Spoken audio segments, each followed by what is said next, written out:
So in these clips, we're going to focus on the player in maroon who is finishing here. She's actually on the black team, but it was a little cold that day, so she wore a sweatshirt. But with this session setup, there's additional goals placed, kind of offset, basically where she is as the 11. If we're playing a 4-3-3, she's the 11. But notice her engagement. She's playing very high. She's playing positive. Good finish there to the traditional goal.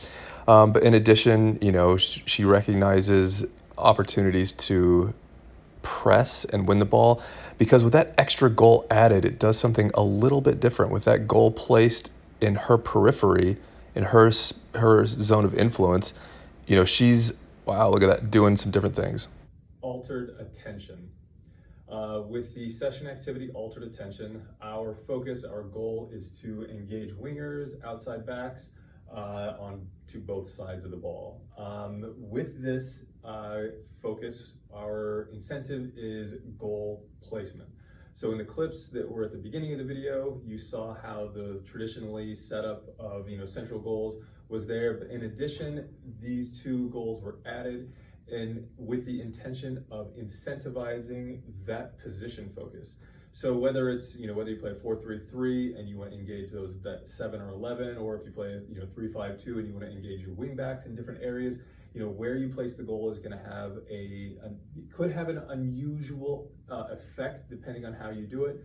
And especially if you have, those outside players who might be a little bit more reticent to want to engage. They don't really see the value in pressing because, you want to protect the middle, putting the ball to the outside.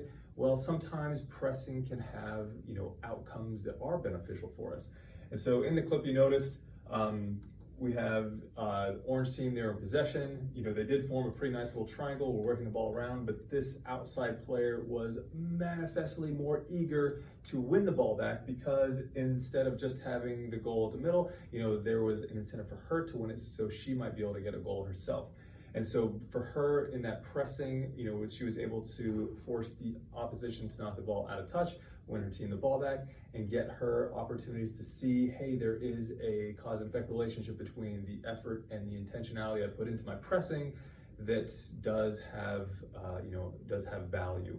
So with the kinds of incentives we think about, what kinds of players do we see that might need to be engaged in a different way?